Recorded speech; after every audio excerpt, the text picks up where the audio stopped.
Okay, it is 7:01, so we will get going here. So good evening, everyone, and thank you for joining us. I hope everyone is enjoying a little spring-like weather these days. I know today was a beautiful day here for us, and it's great to see that snow melting. I'm Cindy Erickson, Tour Coordinator with Westworld Tours, and I'll be facilitating the presentation. Joining me to tell you all about the great sights and attractions you're going to experience on our journey to the last frontier, Alaska, is our Senior Tour Director, Coral Romanczuk. Welcome, Coral. Good evening, everyone. Thank you for joining us. I'm so excited to be with you here tonight. So before I turn the presentation over to Coral, and she's going to tell you all about Alaska, I had just a couple of things I'd like to go over first. Questions. Obviously, we encourage you to ask questions at any time throughout the presentation. That being said, we do have everyone on mute. So we ask you to please type your question into the Q&A box located on your screen. And if you joined us on Facebook, you can type your question into the comment section. We welcome all of your questions and we will answer as many as we can get to at the end of our presentation. Our upcoming presentations, just to let you all know what we've got lined up here. At 7 p.m. Saskatchewan time, March 30th, we're going to travel to the land of fire and ice in Iceland, and we'll have Leanne House, our General Manager for Westworld Tours, joining us on that presentation on the evening of March 30th. And on April 6th, it's our exciting and fun tour, Jay's Jaunt to Seattle. A very popular tour whenever we've been able to do it. It usually sells out quickly and is selling very quickly. So we encourage you, if you're interested, to join us April 6th at 7 p.m. And then on April 13th, it is our tours to the Black Hills. Now, this is a great little tour. You see a lot of things and it's a lot of fun as well. So we encourage you to join us on April 13th to learn a little bit more about our tour to the Black Hills. And if you've missed any of our previous live presentations, we have a recorded version available for viewing on our Westworld website, so westworldtours.com. And if you'd like to receive invites to future presentations, as well as timely information on new tours, we recommend that you follow us on Facebook and sign up for our email newsletter. You're not going to be inundated with emails and you can unsubscribe at any time. You might receive a few more than normal right now because we're keeping everybody informed of our virtual presentation series. So I'm just going to launch a poll onto the screen here and give you all an opportunity to sign up for our newsletter. You can sign up for our Westworld Tours newsletter, as well as our Women Explorers newsletter. And if you're already receiving them, you can let us know that as well. Again, if you've joined us on Facebook, unfortunately, the poll isn't going to pop up on your screen, but please type us an email into the private, send us a private message via Facebook and include your email address, and we will ensure that you get added to that list. Or you can simply send us an email to information@westworldtours.com. So thank you, everybody, for participating in that.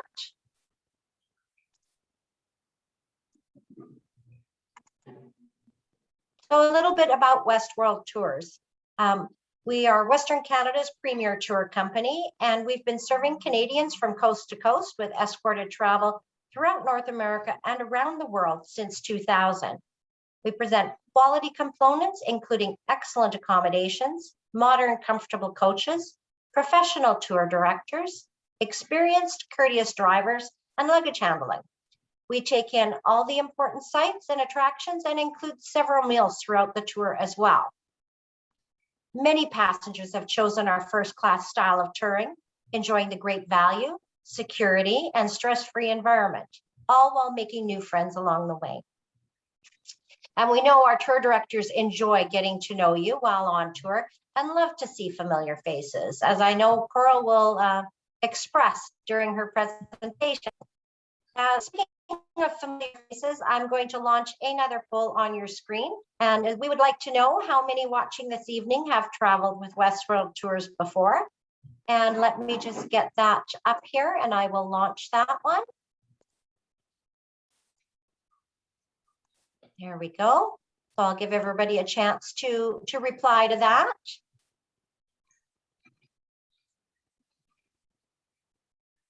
Again, anyone watching on Facebook, you can enter your response into the comments section of Facebook. Just let us know if you've traveled with us before or not. We love to know that. So let's see, I'll just have a look at your numbers here. It looks like 48% of you viewing this evening have traveled with Westworld Tours before. So welcome back. We look forward to seeing your familiar face on tour once again. And for those, it's 54 or 53% that have not traveled with Westworld Tours before. Well, we certainly hope we can welcome you on board soon as well. Thank you, everybody, for participating in that.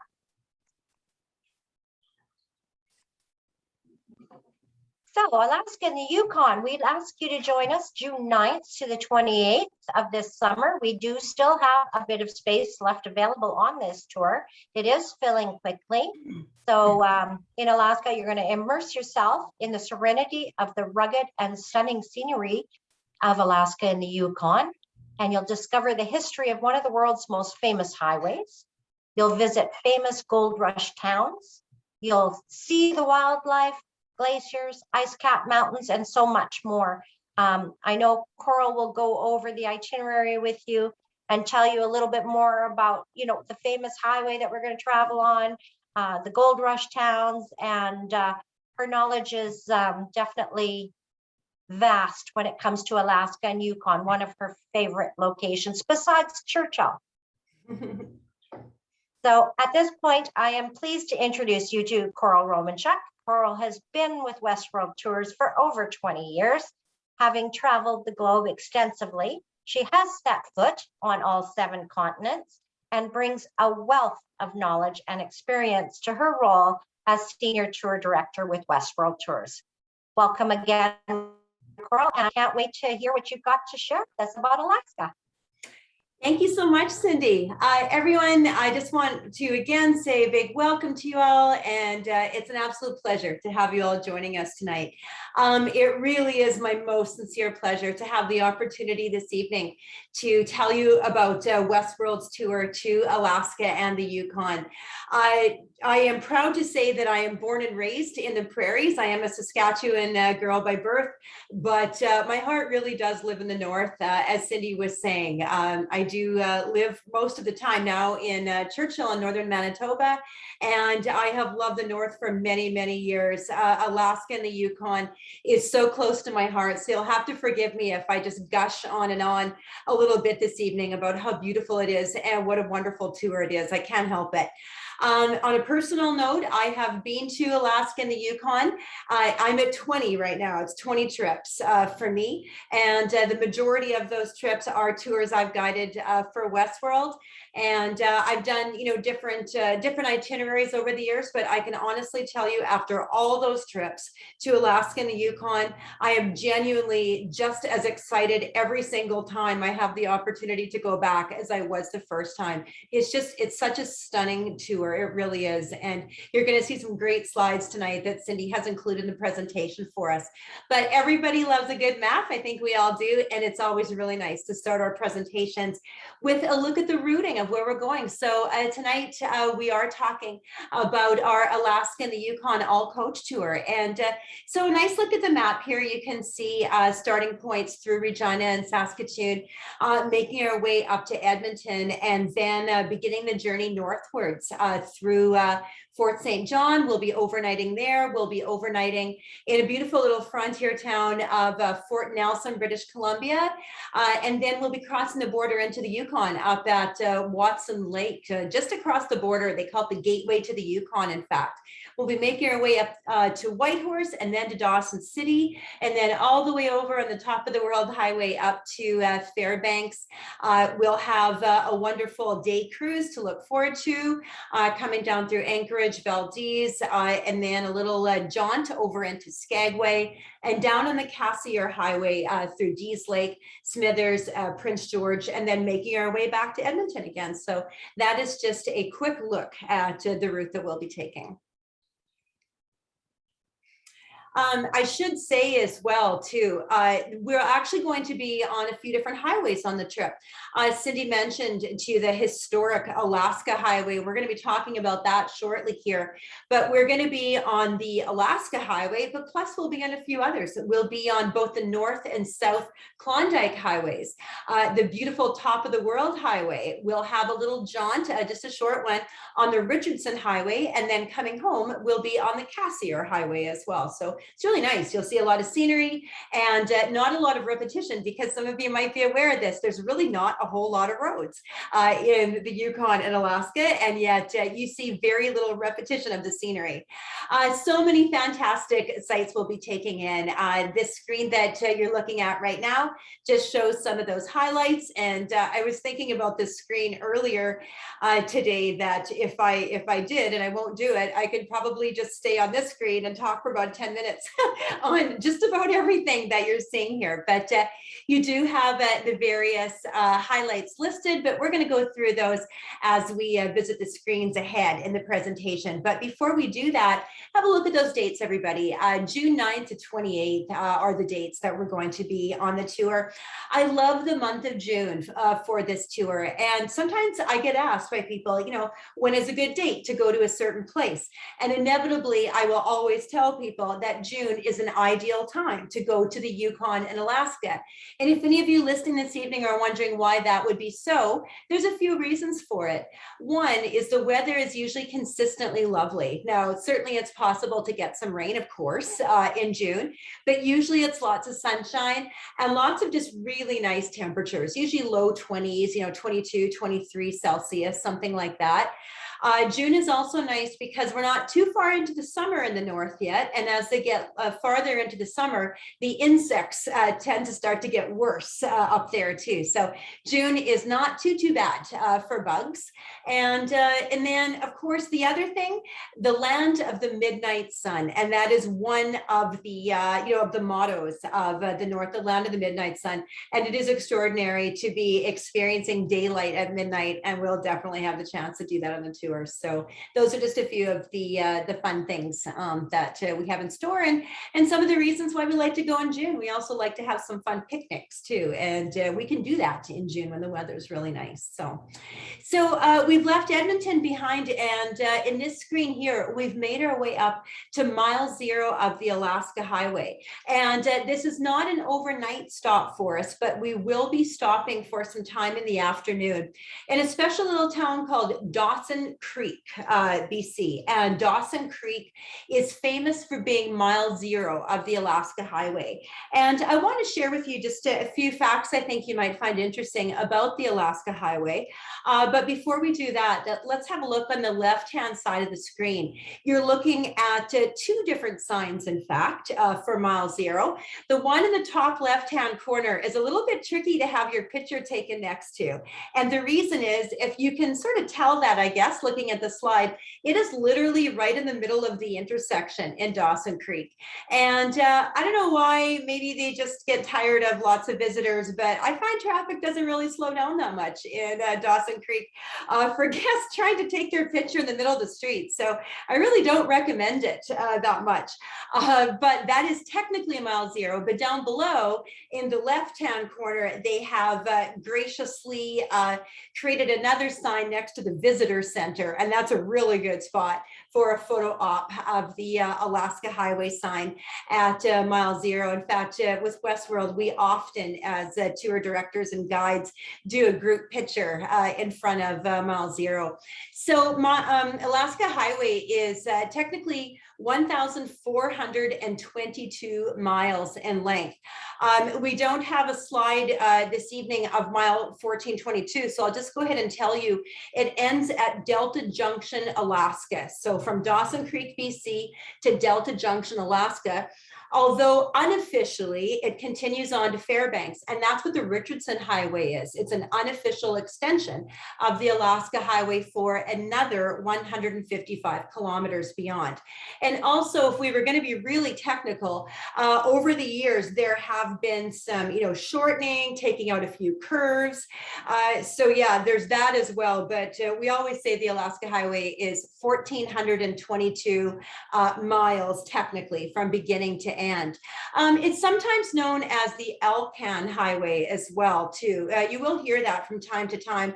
Alcan, obviously, for Alaska and Canada. And for those of you who are history lovers, well, that's just one of the many things that you are going to love about this tour. There is so much history, and so much of this history is fascinating. And this is where it gets tough for me, because I just want to tell you all these great stories. But I'll try and be relatively brief on this one.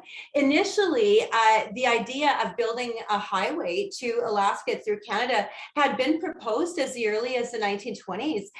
In fact, believe it or not, one of the first proposed overland routes had been basically scouted out by dog sled with a man named Slim Williams. So it was first proposed in the 1920s and again in the 1930s. But then in the early 1940s, as we all know too well, something happened, and that was the bombing at Pearl Harbor.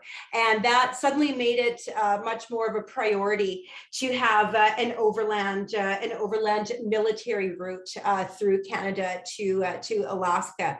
The truth of the matter is, so that the Canadians weren't that excited about it originally, and the reason they weren't is because they didn't really see what benefit it was going to be. The part of Canada that this highway was going to go through really had very little population up in northern BC and Alaska, or the Yukon, excuse me, but suddenly there was a priority. And so when they finally started construction of the Alaska Highway, it happened amazingly fast. In under 9 months, the Alaska Highway was built.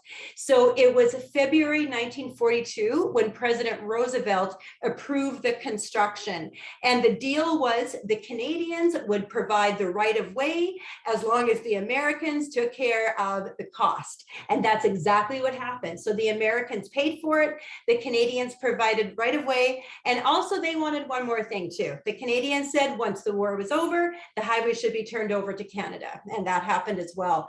About 11,000 soldiers worked on the construction of the Alaska Highway, commencing in the spring of 1942. And out of all that work and that incredible construction, there were only 30 lives lost during that time. And about half of them, close to half of them, were at a spot called Charlie Lake, where a pontoon boat flipped over and the men drowned. And today there's a beautiful memorial there. So we'll actually see that lovely spot, a lovely memorial on the tour. But a little over $130 million to build the Alaska Highway. So like I say, that's the fast version of that. There's so many things I'd love to share with you, but that's just a few. Let's go over to the top right-hand corner of the screen. In fact, both the top right-hand corner and the bottom right-hand corner, we're looking at the Fort Nelson Heritage Museum in this cute little frontier town called Fort Nelson, British Columbia, on the Alaska Highway. This is one of the first real tour attractions, I suppose you could say, that we do on our trip. And I love this place so much. It is a wonderful museum. The collection of antique vehicles and antique machinery from construction of the Alaska Highway is absolutely tremendous. Those vehicles and pieces of machinery are fascinating, but there are so many artifacts that were associated with the construction of the Alaska Highway in that museum. Not only that, there's some really fascinating, stuffed northern wildlife to look at, like the albino moose. That's always really intrigued me that they have inside. So much. And I really feel that I would be remiss if I didn't tell you why the Fort Nelson Museum even exists at all. And that was because of the curator of the museum. And I really want to pay my respects to him tonight, because he only passed away just last year in 2021. His name was Marl Brown. So if you picture a really thin Santa Claus, that's what he looked like, with a long white beard. But Marl was such a wonderful fellow, and he was a curator for about 5 decades of this museum.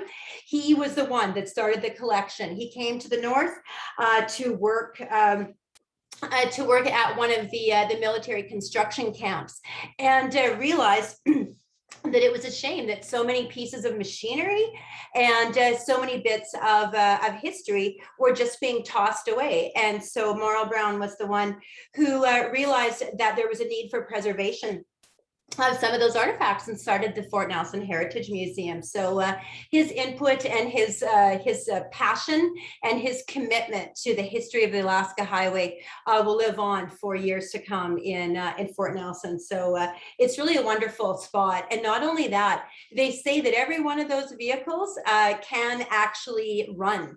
I haven't seen them all run, but I remember Marl starting up some of those vehicles. So it's pretty special. It really is. And speaking of special, another of the sites that we're going to see on the Alaska Highway is in the center of the screen. And you see where it says Signpost Forest there. Well, this is another great story. I'll try and be fairly brief, but it is a fun place to visit. Watson Lake is the gateway to the Yukon. And the Watson Lake Signpost Forest is unquestionably one of the iconic landmarks along the Alaska Highway. The story goes, while construction was happening, it was a homesick GI. He was just a young homesick soldier, and his name was Carl Lindley. Somehow he was injured. It seems to be lost to time what actually happened to him. But while he was injured, he was given what they called light duty. So in other words, he was just doing some, light duty work while he couldn't work on construction. One of the jobs he'd been tasked with was doing some sign repairs. So just for fun, and because he was homesick, no doubt, he made a sign that had his hometown on it. He didn't bother putting his name on the sign. It just said Danville, Illinois, and that was his hometown. And he also put one more thing, how many miles it was to home. And that happened to be 2,835 miles, according to Carl Lindley. Well, Carl Lindley put up a sign, and you know how it is. Sometimes things just take off, and they really did.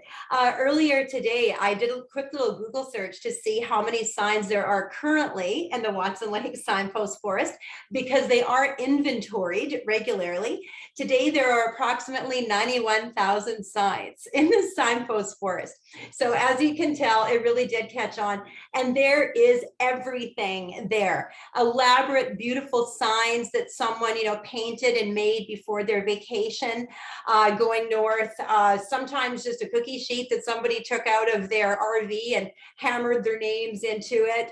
You see literally, license plates and signs from all over the world. It's so interesting. And that is just one more of the attractions that we'll see. Carl Lindley has been gone now for several years, but on the 50th anniversary of the Alaska Highway, he was still alive, and he came back to Watson Lake.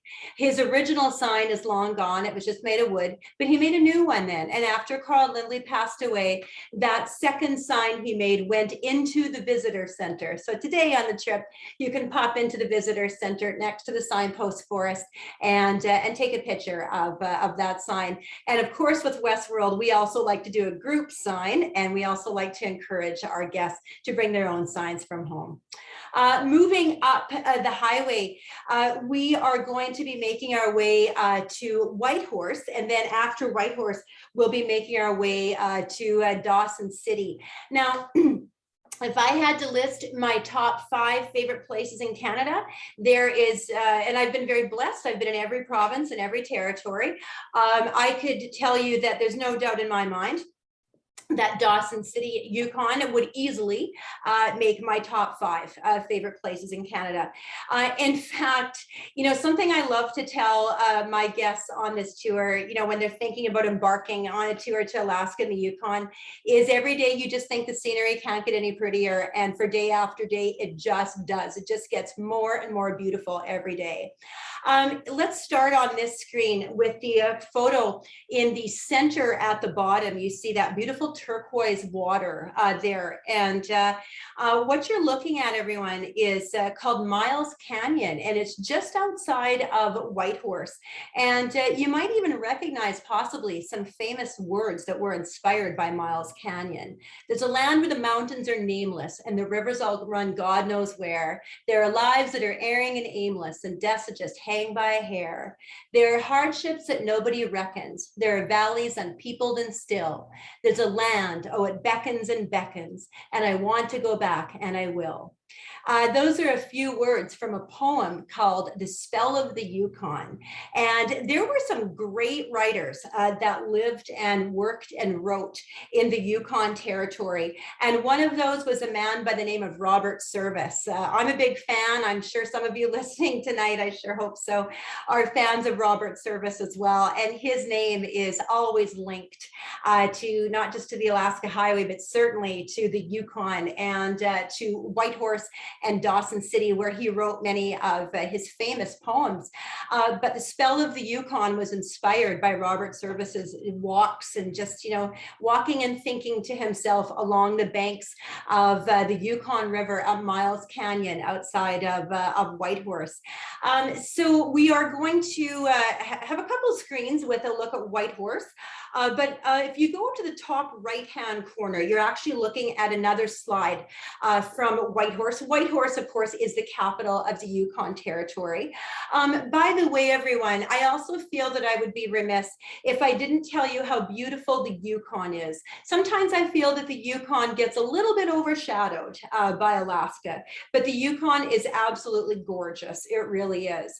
And back in the day, before there were, really a road system through this part of our country, it was stern wheelers that plied the Yukon River, delivering mail and freight and passengers as well. And one of those original stern wheelers is actually operated today by Parks Canada, and it is sitting on the banks of the Yukon River in Whitehorse. And that's the SS Klondike we're looking at in the top right-hand corner of the screen.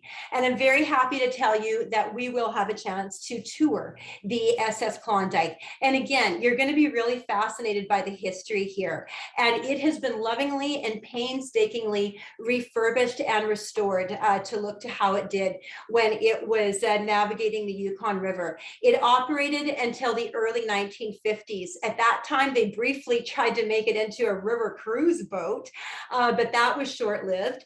And then in the 1960s, I believe it was, is when Parks Canada took it over. And today it's possible to tour the SS Klondike, and we have the opportunity to do that. So as I mentioned just a few moments ago, we will be on a few different highways through the trip. So a short ways out of Whitehorse, and by the way, at this point now, we're going to have a one-night stay in Whitehorse because we're coming back. And later on the all-coach tour, we'll be coming back for a two-night stay in Whitehorse. So this time, we're just going to stop for one night, and then the next morning, a short ways out of Whitehorse, we're actually going to turn off of the Alaska Highway, and we're going to turn on to what is known as the North Klondike Highway. And again, the scenery is spectacular, and there's something about this day with every turn of the wheel, it just feels like we're stepping back in time as we're getting closer and closer to Dawson City. And as we make our way up to Dawson City, we'll see some some interesting things along the side of the road too. For example, we'll be driving past the shores of Lake Labarge. Some of you might know the name Lake Labarge from the cremation of Sam McGee, another of the truly famous poems by Robert Service. And then we will journey up to Dawson City. And we're going to have a two-night stay in Dawson City, Yukon. So when we arrive, we'll settle into our hotel in downtown Dawson City, and you're going to notice that this is a pretty unique town. There's a lot of different things about Dawson, because I can honestly tell you, never in my life have I been anywhere that has so authentically recreated another time in history, and that is really what Dawson feels like. The town of Dawson is it's basically under the jurisdiction of Parks Canada. It's considered to be a National Historic Site. I believe there are currently somewhere around 17 properties that are being operated by Parks Canada. Many of the buildings that still exist in Dawson today are original from the gold rush. And some of those that are not originals, they are still made to look original because there are special building permits in Dawson City. You cannot build anything that looks like a modern structure today. It really does feel like stepping back into the year 1898. It's all boardwalks. There's no paved sidewalks in Dawson City, and not only that, there's no paved streets either. It's dirt streets and boardwalks, so it looks very much like it would have at the time of the gold rush. Well, speaking of history, this is another of the things that is absolutely fascinating to learn about, and you're going to learn a lot more about it if you actually come on the tour. But just a few tidbits about this for you. It was a little creek outside of Dawson. It was called Rabbit Creek, and on August 16th, 1896, something happened very interesting there. A prospector by the name of George Carmack, along with his two companions, discovered some impressive gold nuggets on Rabbit Creek. Later on, it was said that it was actually, in fact, his brother-in-law who was one of his companions. He's known as Skookum Jim. The other gentleman was Tagish Charlie, but it's said that Skookum Jim was actually the one that discovered the gold. But all three of those names, Tagish Charlie, Skookum Jim, and George Carmack, are names that you will hear often when you're up in Dawson City. They discovered gold on Rabbit Creek at what would later become known as Discovery Claim. Rabbit Creek ended up being renamed Bonanza Creek, and that might be a more familiar name than Rabbit Creek to some of you listening this evening. Well, it took, basically, trying to get the word out. Communication wasn't the easiest thing to do in 1896. So the word about what had happened wasn't really officially out until the following year in 1897. And that was what basically was a catalyst to spawn the famous Klondike Gold Rush in the Yukon. It is said that somewhere in the neighborhood of about 100,000 prospectors ventured up, or tried to. They didn't all make it, but about 100,000 prospective prospectors tried to make their way up to the gold fields between the end of 1896 and 1899 for the famous Klondike Gold Rush. Well, for us at Westworld, it looks a little bit different today, but it still really does feel, like kind of reliving it. And we will, by the way, have a chance to walk down to Bonanza Creek and see, at least roughly, more or less, where that happened, where those men found those gold nuggets that day. But if you have a look in the bottom left-hand corner of your screen right now, you're looking at a Westworld group panning for gold. This is how we do it today at Claim 33, just outside of Dawson City on our day tour there. We're going to have a fantastic tour with a local guide, and part of that will be you getting to try your hand at panning for gold. It really is a technique, and after you've done it, I must say, I really admire those men and women too, I'm sure, who spent hours and hours with their gold pans out there trying to get some gold. Luckily for us, our pans are what they call seeded. I use air quotations, or seeded, if you know what I mean, because it would be disappointing for most visitors if you got nothing. So at least with those pans being seeded, at least you're going to get a little something. And every once in a while, somebody in our group does relatively well. And if you do well, right, maybe you got like $30 worth of gold. And if you did, that was a really good pan that you got. But everybody gets a little something at least anyway. So it's a lot of fun doing the modern day panning for gold. Speaking of a lot of fun, let's go up to the top left-hand corner now. This is an absolutely spectacular view. By the way, everyone, Dawson City was the first capital of the Yukon, but population eventually decreased significantly after the gold rush. And as the population increased in Whitehorse course, eventually, I believe it was around 1955 or so, the honor of capital of the Yukon Territory was taken from Dawson and given to Whitehorse instead. But it's just a magnificent town and so incredibly historical and so beautiful. And what you're looking at in the top left-hand corner of the screen is the view from what they call the Midnight Dome, or Dome Mountain, the locals call it. In tourism, you'll more often hear it called the Midnight Dome. It's not that difficult of a drive to get there, even with a full-size motor coach. It's only about 20 minutes from the front door of our hotel. And we go up this winding mountain road, but it's a good road. And when you get to the top, the view is absolutely spectacular. Where that shot was taken, that there's a nice little carved wooden bench. That's what we're seeing there. And then looking out over the horizon, there's actually two rivers that converge, because right at Dawson City is where the Klondike and Yukon rivers converge with each other. There's two mountain ranges that are visible from the view up there. The Richardson and Ogilvie ranges, looking off towards the Dempster Highway and looking off towards the high Arctic.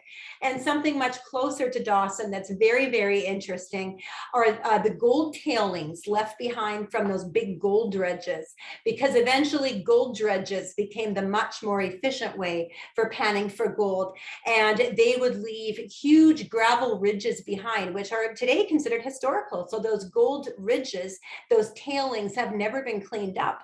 And they look like long caterpillars of gravel, basically. But yeah, really interesting. So you'll have this incredible view of the town, the mountains, the rivers from the top. And in the past, I know often with Westworld, we've had a lot of fun going up there for going up in the evening and having a toast to the midnight sun. And then just quickly before we change slides, looking at the right-hand side of the screen, we'll just go back there, Cindy. We're looking at one of the historic buildings in Dawson City, which is actually the grocery store today, that yellow building. And finally, in the bottom right-hand corner of the screen, that picture is taken at Gerties. Gerties is the gambling hall, the dance hall in Dawson. It is one of the original buildings. We have tickets for you with Westworld to go to the show that night, and it's a lot of fun. No trip to the Yukon would be complete without seeing those can-can dancers, and it's so much fun. So once you're in the door, you can stay and play slots and stay for 2 shows if you want to, but we have tickets to get you in there, and it's a lot of fun. It's also a very easy walk from the hotel to go over to Gerties in the evening. Fantastic. Now from here, everyone, we're going to be making our way out of the Yukon Territory, and we're going to be going out to the beautiful state of Alaska. And to do that, we're going to be taking another highway, and this is a spectacular highway. It's called the Top of the World Highway. It's actually a seasonal highway. It's closed all winter. It's 127 kilometers long, and definitely one of our photo stops with Westworld. We'll be stopping at the summit for a great photo opportunity for you of the Top of the World Highway. The summit is 4,515 feet in elevation, by the way. The views from the Top of the World Highway are beyond spectacular. Believe me, it's aptly named because there are so many places on both sides of the road at different points where you are like just looking down at the mountains, and it's extraordinarily beautiful. And you'll understand when you're on it why it's actually closed in the winter, because I really don't think you'd want to be on that highway in the winter time, but it's fine in the summer. It's fine in the month of June. It's a pretty remote highway, but it is so beautiful. And we'll be on that highway for a little over half a day, basically, before we join back up to the Alaska Highway again. But a favorite stop, and I know this is a spot that Cindy loves very much too, and certainly for many of our Westworld guests and for myself too, a favorite spot on the Top of the World Highway is Chicken, Alaska. So we have crossed the border now into Alaska, and I will take a moment here shortly to tell you a little bit about Alaska too. But Chicken is a really fun place, and we go to beautiful downtown Chicken, Alaska. And yeah, I was saying to Cindy earlier, by the time we get to Chicken, everybody just needs a really good piece of pie, even if it is only 10:30 in the morning. Or I like their homemade chocolate chip cookies. The Chicken Empire Emporium is a fun place to shop, and it's just a really cute little place. And it's actually quite a funny story too. It's a true story too. The first pioneers of Alaska that settled in the area, there were so many ptarmigan, if you know ptarmigan birds, living in the area. That's what they wanted to name the new settlement, was ptarmigan, because of all these ptarmigan. But if you know the word ptarmigan and you know it has a silent P at the beginning of the word, well, the story goes that they were just too befuddled by the spelling of ptarmigan. Nobody really knew how to spell it. So it was just easier to call the town Chicken. And that's a true story. So that's how Chicken, Alaska got its name. Before I elaborate for you on the other sites that you're seeing here in Alaska, I just want to share with you a few little fun facts too about Alaska itself. Alaska, original spelling, Alyeska, Alyeska, Alyeska, or the Great Land. And talk about being aptly named. It really is the Great Land. It's magnificently beautiful. It's just, I know I just want to gush about how beautiful it is, but there are really just no words to tell you how beautiful the state of Alaska is and how appropriate that name is, the Great Land. I've often joked, but I really genuinely feel that Canada should have had Alaska. We should have bought it, but the US bought it instead. And that happened back in 1867 when the US purchased from Russia, purchased Alaska for a mere $7.2 million. And when you consider the vast size of the state of Alaska, get this, everybody, this is a crazy fun fact for you. It works out to less than 2 cents an acre is what the US paid for the state of Alaska. So I know I just kind of hit my head and go, why didn't we buy Alaska? But Canada was pretty new in 1867. And the story goes, we just didn't really have the money, frankly. And that's why the US purchased the state of Alaska. Also, it was back in 1959, January 3rd to be exact, when Alaska gained statehood and became the 49th state to join the Union. Dog mushing is the official state sport of Alaska as well. So those are just a few fun facts about the state for you and what is known as the Great Land. Well, we will be making our way to a beautiful city called Fairbanks, Alaska. And we're going to have a 2-night stay in Fairbanks. Just outside of Fairbanks, only about 30 minutes or so driving time from Fairbanks, is a town called North Pole, Alaska. And that's what we're looking at now in the bottom left-hand corner of the screen. So, of course, North Pole, Alaska is famous as the North Pole, obviously far from the magnetic North Pole, but it's North Pole nonetheless. And so you can just imagine how much mail North Pole, Alaska gets. In fact, most of the time Santa is there in person. So often our Westworld passengers do get to say hello to Santa. If you wish to, even sit on his lap and tell him what you want for Christmas, or more likely what you might want to do, which is also a really fun thing to do, is arrange while you're at North Pole to have a letter sent come Christmas time to all your grandkids from North Pole. So that's a pretty special thing you can do. And if you want to buy the grandkids something a little extra special for Christmas, you can literally buy them postage stamp size pieces of property from North Pole, Alaska. So it's a lot of fun. And of course, as you can well imagine, it's a fun place to shop as well too. So we'll make our stop in North Pole, Alaska before we carry on into the lovely city of Fairbanks.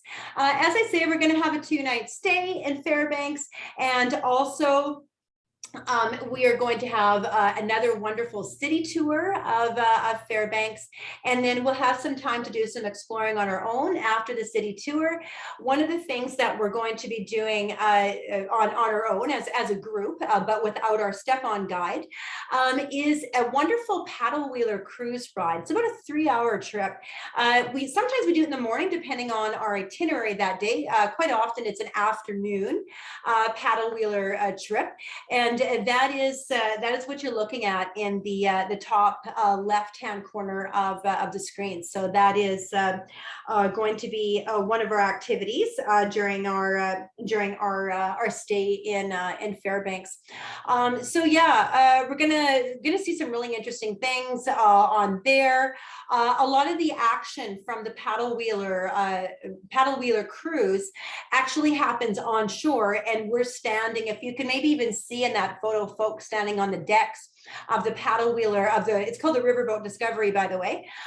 We are looking at things happening on the shores. For example, there is a very impressive dog kennel that you're going to see from shore. I just mentioned to you that dog mushing is famous as the state sport of Alaska. It's interesting that one of the quotes about Alaska is Alaska, where men are men and women win the Iditarod. And there have been some pretty impressive wins of the famous Iditarod dog sled race by female mushers. And without a doubt, the most famous of all those female mushers was a lady named Susan Butcher. And sadly, Susan passed away much too young, in her 50s, only in her 50s. She passed away in 2006 from cancer. But Susan Butcher won the Iditarod, I believe it was about 5 times, with her lead dog Granite at the helm for, I believe it was every single one of those wins. Susan Butcher's widow, Dave Monson, and their grown daughters still run Trailbreaker Kennels just outside of Fairbanks. And we'll stop the riverboat, and it'll be Dave Monson himself, or sometimes one of the employees, that will tell you all about Trailbreaker Kennels. We'll actually get to watch a little dog sled demonstration as we're standing right there on the Riverboat Discovery. So there's so many things, so many fun things that we're going to see and learn about and do from the Riverboat Discovery. We will get off at one point too for a walk through a little native village. You're going to learn about the Eskimo people. They actually, although we don't say Eskimo that much in Canada anymore, we say Inuit. In Alaska, they say Eskimo. And so we'll learn more about the Eskimo culture in northern Alaska. And we'll be, one more thing about that too, we'll be on 2 rivers that day. We'll be on the Chena and the Tanana rivers on the Riverboat Discovery. That evening, we have something really special planned for you. Well, actually, we have 2 really special things planned for you. Top right-hand corner of your screen, you're looking at the salmon bake that we go to. Just looking at that picture makes my mouth water, because I know very well how good that salmon is, and it is so good. There is so much yummy salmon to be eaten, by the way, in Alaska, and this is some of the finest. It's really fun. So we take you to, it's actually like a park. It's called Pioneer Park, and there's picnic tables and the trees. If it's a rainy day, by some chance, there's indoor buildings to sit and eat. But yeah, you'll have your salmon. There's other fish as well. If you don't like seafood, there's ribs too. They're cooking up on the barbecue. Beautiful salad bar. It's so lovely. So we have this great salmon bake. By the way, Fairbanks is where I usually buy my canned salmon too, to take home and sometimes give away for gifts, just because it's so good. And then in Pioneer Park, just a short walk, less than a 10-minute walk from where we have our salmon bake dinner, we're going over to a theater, and it's called the Golden Heart Review. It's so good. It's so funny, and great music and great skits, and a lot of history actually about the city of Fairbanks too. And we're going to learn all about that and just laugh and sing along and have a wonderful time at the Golden Heart Review. And that's what we're looking at in the center of the screen. In fact, the gentleman wearing gray, the thin gentleman there, you can see him. He is usually our step-on guide in Fairbanks rather. And not only that, Nick is one of the actors and singers in the Golden Heart Review. So that's a lot of fun for our groups when they get there and say, hey, that's the same guy that was our step-on guide today. So that often happens as well. So Fairbanks is it's such a special time, and we always love visiting Fairbanks, Alaska. So 2 nights stay there before we continue on. Fantastic. Yeah, so talking about the beautiful scenery of Alaska, we're looking at some more of that now as well, everyone. So we are going to be continuing our journey through the Great Lands, saying goodbye to Whitehorse, or excuse me, sorry, I'm not sure why I said that, saying goodbye to Fairbanks, pardon me, and making our way to Anchorage. And we're going to have a 2-night stay in the city of Anchorage. But before we do that, we're going to go through Denali State Park. There's 2 parks. There's a national park and there's a state park as well too. So we're going to be driving from Fairbanks to Anchorage, but we will be passing through the state park. We'll actually be stopping in the state park too, and we'll be crossing our fingers for fantastic views of the mountain that you're looking at on the left-hand side of your screen. And this mountain is absolutely incredible.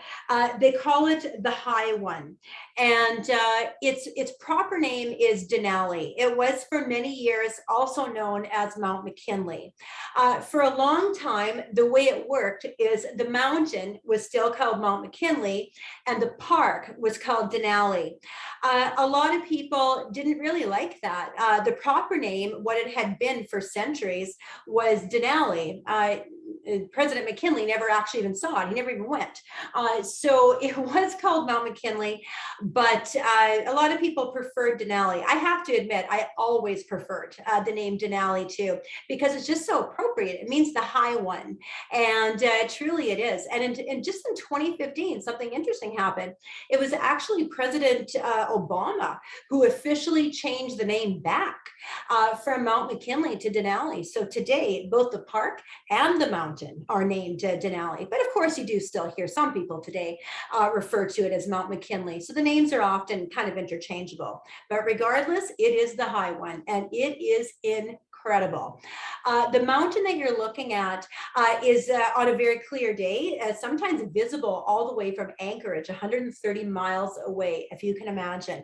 And the photos don't even do it justice. To experience it in person is really the only way you can comprehend how big this mountain is, because all the other mountains around it kind of, to me, just look like baby mountains next to it. All those impressive peaks just look like little miniature mountains, because Denali, the high one, is 20,320 feet high. It is absolutely incredible.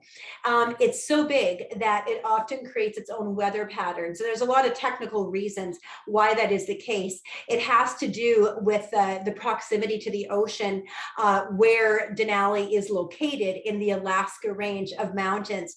But because of that, it is quite often shrouded in cloud. So you got to be lucky to see the top of Denali. And this photo here is obviously a perfect clear day that you're looking at. And sometimes with Westworld, we get lucky. And I'm happy to tell you, I have had some lucky Westworld passengers that have seen the mountain in all its stupendous glory. And the interesting thing about it is they call it the 30% Club.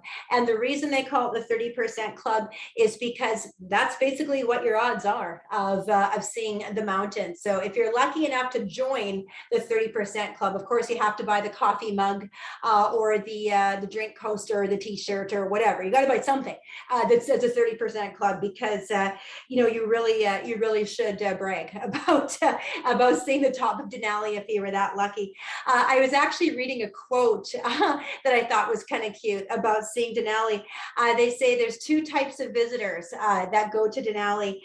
There's the people that are fortunate enough to see the top, and everyone else. So those are the 2 types of visitors that go to Denali. So let's quickly go over onto the right-hand side of our screen. Sorry, everybody, it's so easy to talk about this trip.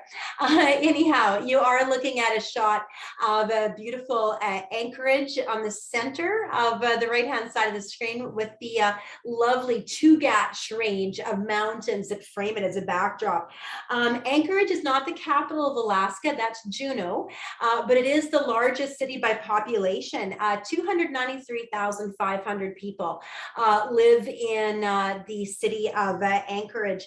We'll learn some of the history of Anchorage too. And in fact, we're going to have a 2-night stay in Anchorage, a wonderful step-on guide who's going to join us for a half-day tour. But back on Good Friday, March 27th, 1964, Anchorage sustained a tremendous earthquake. It was 9.2 on the Richter scale.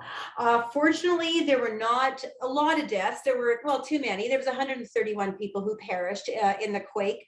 But actually, a lot of the people who died weren't killed in the earthquake itself, but from the tsunami waves that were caused from the earthquake. And in fact, there's still evidence today. You can see dead trees who had their roots infiltrated by salt water.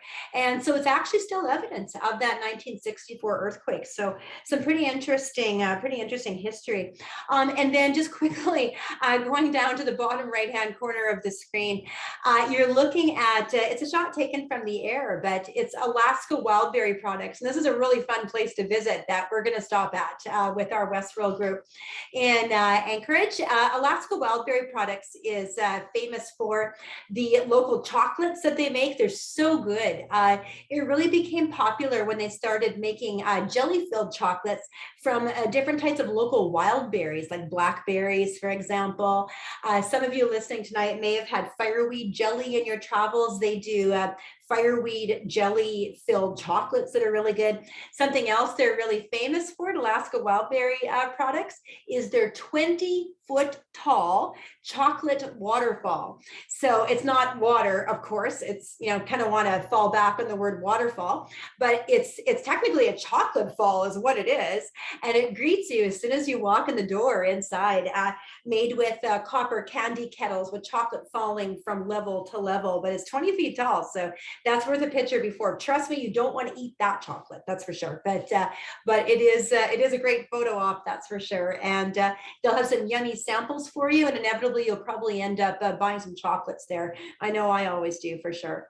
On our Alaska All Coach tour, we get to spend one day on the water, and this is a really spectacular day. So we're going to have a day cruise with Stan Stevens cruise line across Prince William Sound. So this is spectacular. So we're just going to drive a short ways out of Anchorage, and we're going to be boarding our Stan Steven boat for our one-day cruise of Prince William Sound.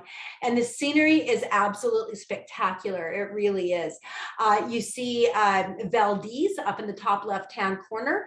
That's where we're finishing. And then our coach, our bus, will drive around that day and pick us up when we get into Valdez. But for the group, you're going to have a one-day cruise across Prince William Sound. I've seen spectacular wildlife in Prince William Sound.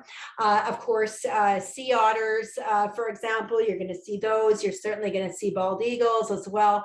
I have seen orcas. I have seen killer whales on this day, Dall's porpoise. I've even seen puffins in Prince William Sound. So some pretty spectacular wildlife. If we're lucky, maybe glaciers calving as well. Of course, waterfalls. It is just spectacular. So that's a look at our one-day cruise on Prince William Sound.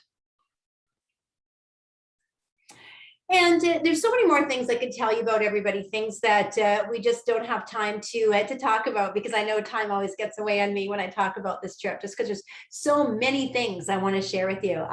For example, beautiful Liard Hot Springs that we do on the Alaska Highway. This shot here that you're looking at on the left-hand side of the screen, I'm pretty sure I'm right. I think I know roughly where this shot was taken. I think that is coming towards Fairbanks, actually, on the Alaska Highway. I mentioned earlier that unofficially the Alaska Highway carries on to Fairbanks, and you're looking at the Alaska range of mountains. So again, 155 kilometers on the Richardson Highway. So that's what we're looking at on the left-hand side. We will be spending a bit of time in Tok, Alaska, T-O-K. So you're seeing Tok, Alaska in the top right-hand corner. That'll be another one of our stops. By the way, we will be venturing through Klondike National Park on our all-coach tour as well. And something I would be remiss if I didn't mention is how much wildlife we see on this trip. What a lovely shot that is there of the cow moose and her two calves. And that's something you have a pretty good chance of seeing in person. You'll see moose, guaranteed pretty well, whether we see babies, but there's a pretty good chance you will. Black bears, we usually see a lot of black bears on the strip. Sometimes we get lucky and see grizzly bears too. Sometimes we get lucky and see wolves. We pretty well always see caribou. We definitely see bison. Sometimes we see the Dall sheep, the white sheep up in Alaska. We see stone sheep, by the way, on Alaska Highway, another species. We definitely see tons of bald eagles. There's so much wildlife. It's spectacular. It really is. So as I say, it's really easy to gush and just go on and on about all the things I'd like to share with you. But moving on, we're almost finished. We have another spectacular day. And I mentioned this highway earlier too, the South Klondike Highway. So we're going to be coming back to the city of Whitehorse. And this time we're going to stay for 2 days. And we're going to do a day trip. We're going to go up the South Klondike Highway for a little ways. You're looking at the top left-hand corner screen, Carcross, Alaska. It's a fun little spot. We're going to stop in Carcross for a morning break. If you look in the bottom left-hand corner of the screen, that is the Carcross Desert. It's just a weird phenomenon. The way it's happened with the prevailing winds and there's several lakes in the area. It's like a little mini biosphere where there's actually a tiny little desert known as the Carcross Desert with, as you can imagine, quite different vegetation and such. So yeah, interesting on this particular day because we're going to leave Whitehorse in the morning. We're going to leave the Yukon. We're going to stop in BC and we're going to go to Alaska. So we're going to be in BC, the Yukon, and Alaska all in one day. But by the way, everybody, while we're staying in Whitehorse, we're going to be staying right downtown. And you see the downtown area in the bottom right-hand corner, all kinds of neat little shops you can walk through, beautiful artwork and just little souvenirs. And you can easily walk. It's 10 minutes or less really from our hotel property to downtown Whitehorse, just to have a little look around. So it's a lot of fun. Whitehorse is a great city. Yeah. And so we'll go on to the next slide. And this is a day trip where we drive partway on the South Klondike Highway. And then in Fraser, BC, we get on a train. And I can honestly tell you that in my travels around the world, I would easily rate this as some of the most spectacular scenery I have seen on all 7 continents that I have traveled on. This day is beyond spectacular. This is the day that we're going to take a train trip, and it's called the White Pass and Narrow Gauge, White Pass and Yukon route, Narrow Gauge Railroad. So we're going to be taking the White Pass train from Fraser, BC to Skagway, Alaska. Our driver is going to drive and meet us in Skagway that day. And the scenery is unbelievable. And if you're afraid of heights, well, it's going to be really important that your tour director, myself or whoever your director is, tells you what side of the train to sit on. Because if you're scared of heights, there's a couple of places that it's just going to take your breath away. Now, myself, I love it. But we go over a couple of wooden trestle bridges, and you go over these bridges, and actually that shot in the center of your screen, just at the bottom there, kind of shows you what that looks like a little bit. But there's one spot in particular that I just love it, where you go over this wooden trestle bridge and you look down, and it is no word of a lie, it is close to 1,000 feet straight down. So it is just, it literally takes your breath away. It really does. So yeah, you can see one of our Westworld groups just enjoying that wonderful train ride on the lower right-hand corner of the screen. It is narrated, by the way. You're going to learn more about the Klondike Gold Rush at this point too. In fact, at one point on that train trip, we're going to go right past a spot. There's a sign that says Trail of 98, and it's a little spot that has been preserved to this day where the gold seekers and those prospectors were actually traveling over, and it is absolutely astounding that they were able to do that, pack horses and the whole bit. And then one final thing on this slide too, this is actually a really good slide to mention the spectacular wildflowers. Oh my goodness, in the month of June, there are so many different wildflowers blooming all through northern BC, the Yukon and Alaska. So those of you listening tonight who love wildflowers, I know I can't stop talking about them when I'm guiding the tour because there's just so many great wildflowers. Looks to me like we're looking at some lovely fireweed in bloom there on the top left-hand corner by the train, which incidentally is the territorial wildflower for the Yukon territory. So there you go. So fantastic. Thanks, Cindy. All right, and then we're almost finished here, everybody. So we are looking at Skagway, Alaska. So we have, of course, gone back into the state of Alaska on our little day trip, and you're looking at some of the historical buildings. In a lot of ways, Skagway is quite similar to Dawson City. It's very well preserved, which is with its historical buildings. I'll be very honest with you, though. I find Skagway to be more touristy than Dawson City. It is a cruise ship port, of course, too. So it definitely has a bit more of a touristy feel, if you know what I mean. But it's still a really, really special town with a lot of incredible historical buildings. You're looking at some of those right now in the photos, like the old mascot in the lower left-hand corner. A lot of these buildings have been beautifully preserved as well. Have a look over on the right-hand side of our screen in the center shot there. That's called the Arctic Brotherhood Hall. And this is kind of a bizarre and interesting story. A gentleman, a local in Skagway, literally went down to the beach and picked up, it said, approximately 8,800 driftwood sticks and covered the facade of the Arctic Brotherhood Hall with about 8,800 driftwood sticks, if you can imagine. So that's what you're looking at in the center photo. And then quickly, let's go up to the top left-hand corner of the screen. What is unquestionably one of the most famous buildings in Skagway. It served a few different purposes, but it's been restored to its original purpose, not to the purpose, but to its look, I should say, excuse me, because this was one of the most famous brothels in Alaska.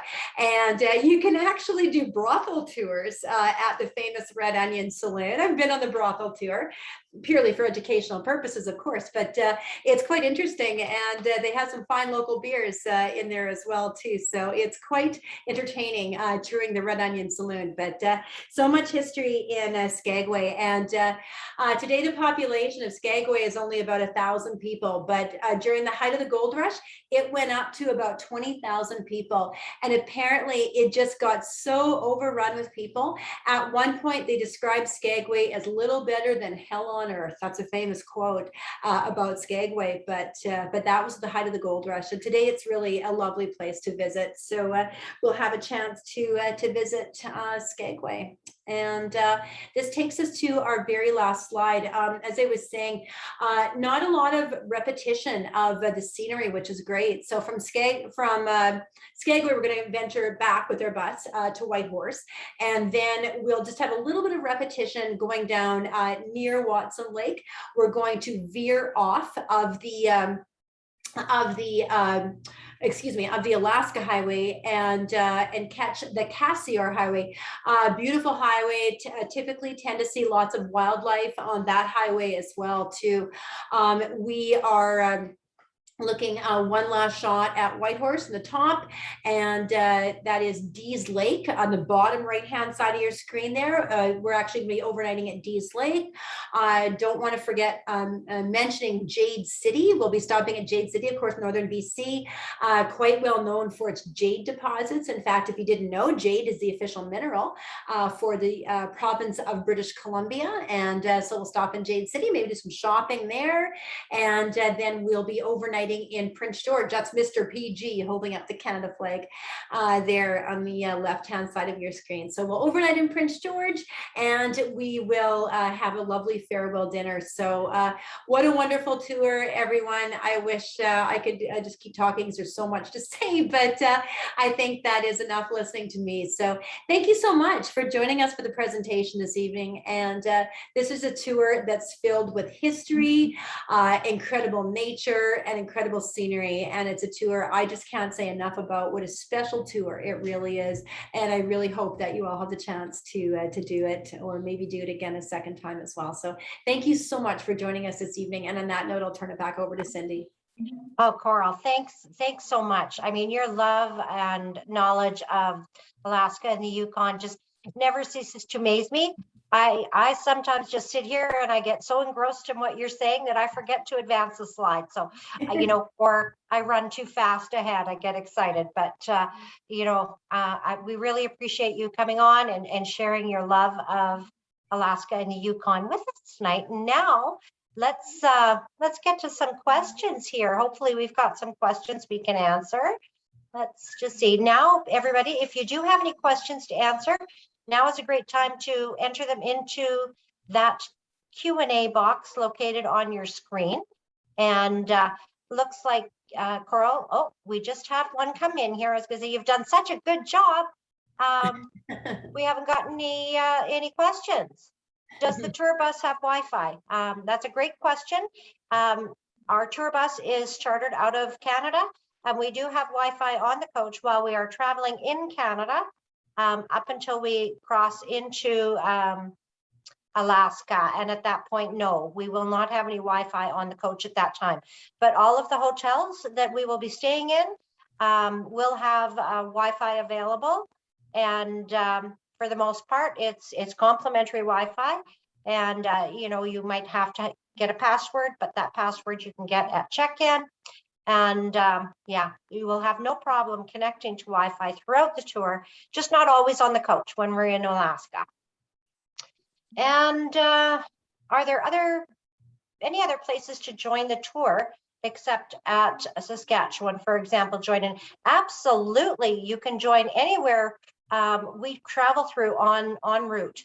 So, we've had people join us in Whitehorse and travel up through that way, and then come back down through Whitehorse and get off again in Whitehorse after our 2-night stay there. So definitely, that is totally an option. Absolutely. We do have pricing available out of Edmonton as well. So definitely, if you'd like to get a price on that, Marianne, certainly send an email to information@westworldtours.com, and we can certainly provide you with the price to join in Edmonton.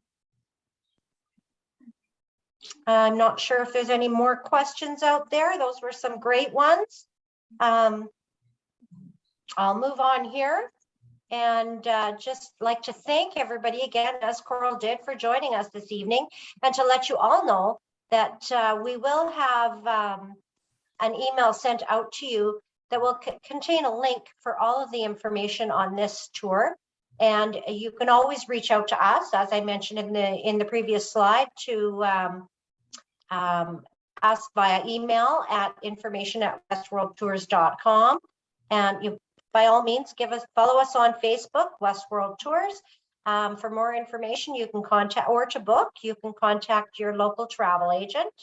And again, thank you, Coral, for joining us again this evening. And I certainly enjoy listening to you. And I can't imagine all the stories that you have. We keep doing the Alaska tour. I might get to hear all of them, but I don't know if that'll ever happen. And again, everybody, thank you so much for joining us this evening. We know you had to have found the presentation informative, and enjoy the rest of your evening. And hopefully you can join us again next week for our next presentation on Iceland, the land of fire and ice. Thanks again, everybody. Sorry to interrupt. Cindy? Yes. Sorry to interrupt. We did have a question in the chat. Deanna's asking, she lives in Winnipeg. How do I get to Saskatchewan? Okay, that's a good question as well. You can certainly fly from Winnipeg into Regina, or you could drive from Winnipeg into Regina. We do have pre-tour accommodations available in Regina that you could leave your vehicle at no cost for the duration of the tour. And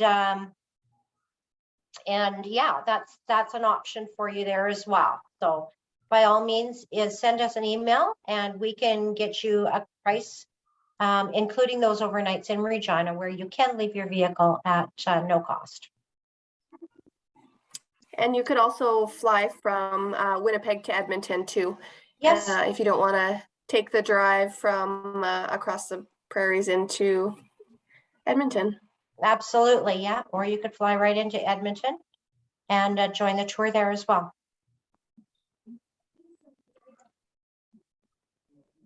Any other questions out there before we say good night and enjoy the rest of your evening?